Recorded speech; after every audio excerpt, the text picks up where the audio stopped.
Badminton भी खेल सकता हूँ और जरूरत पड़े तो मारपीट भी कर सकता हूँ। आपको टिकट मिल रहा है? कौन काट रहा है उसका नाम बताओ। ब्रजभूषण जी काटोगे आप? नहीं, सोशल मीडिया में काफी काम चल रहा है। काटोगे आप? आपका नाम नहीं है उसमें। काटोगे? ये सांसद ब्रजभूषण सिंह है, भारतीय जनता पार्टी से सांसद हैं, जिनके बारे में आप पहले से ही जानते हैं। वीडियो में आप देख करके अंदाज़ा भी लगा सकते हैं कि ये कितने दबंग हैं। रही बात टिकट कटने की, तो वाकई में इनका टिकट काटने की हिम्मत नहीं है भारतीय जनता पार्टी में। अभी कुछ दिन पहले ही इनके खिलाफ महिला खिलाड़ियों ने दिल्ली में ज़बरदस्त प्रदर्शन किया था, पर ब्रजभूषण सिंह का कुछ नहीं हुआ। एक और वीडियो देख करके आप अंदाज़ा लगा सकते हैं। इसमें जब एक पत्रकार ने सांसद रमेश बिधूड़ी के बारे में पूछा तो उन्होंने कैसे सांसद दानिश अली को ही कटघरे में खड़ा कर दिया। बात चली थी पार्लियामेंट के अंदर और बिधूड़ी जी के मुंह से कुछ ऐसे शब्द निकले जो आपत्तिजनक हैं और जिसको पूरे देश ने कंडम किया है। और यहाँ तक कि हमारे पार्टी के वरिष्ठ नेता राजनाथ सिंह ने हाउस में इस बात के लिए माफ़ी मांगी है, उन्होंने खेद व्यक्त किया है। लेकिन मैंने ये कहा है कि क्या नाम है एमपी साहब, दानिश अली जी को अपने गिरेबान में देखना चाहिए। मैं 6 बार से इस लोकसभा का सांसद हूं और इस बार जितनी रनिंग कमेंट्री दानिश अली करते हैं उतना रनिंग कमेंट्री करते हुए मैंने किसी को देखा नहीं।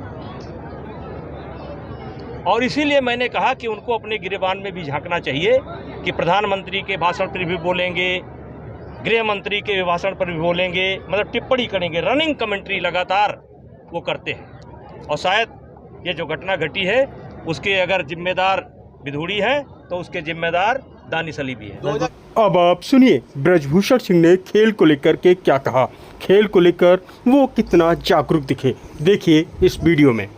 कहा जाता था खेलोगे कूदोगे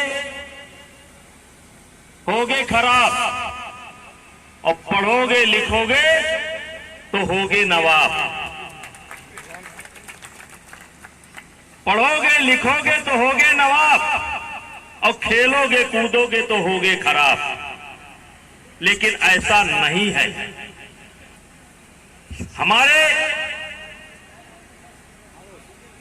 जो बुजुर्ग हैं उन्होंने ये भी कहा है कि सबसे प्रथम मनुष्य का सबसे पहला कर्तव्य क्या होना चाहिए? मनुष्य का सबसे पहला कर्तव्य होना चाहिए सबसे प्रथम निरोगी काया और दूसर सुख जब घर में माया।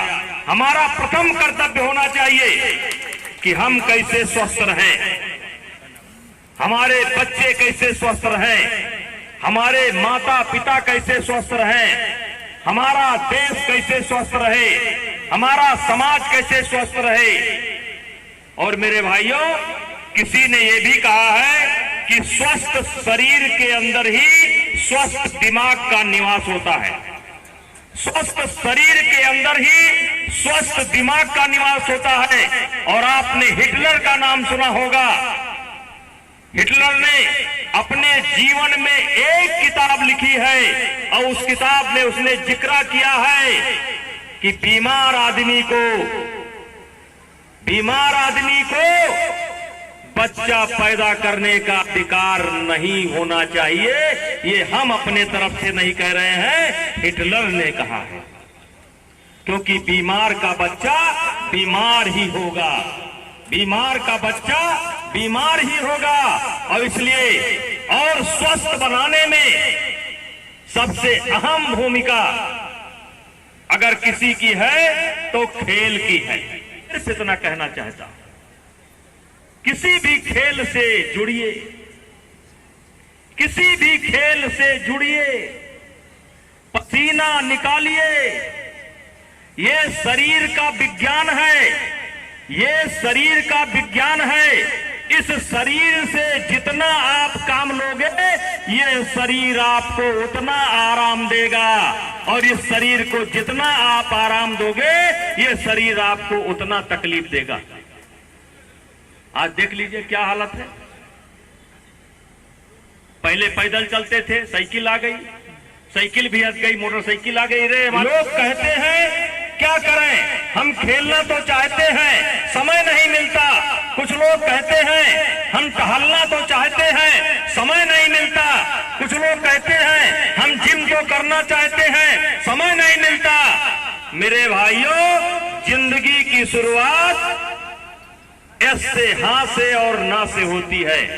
जिस दिन आप संकल्प कर लोगे कि हमें खेत से जुड़ना है, जिस दिन आप संकल्प कर लोगे जुड़ना है, हाँ करके चुनौती को स्वीकार करोगे, गारंटी है आपको समय मिल जाएगा। और ना जब आप कहते हैं तो केवल बहाना बनाने का काम करते हैं।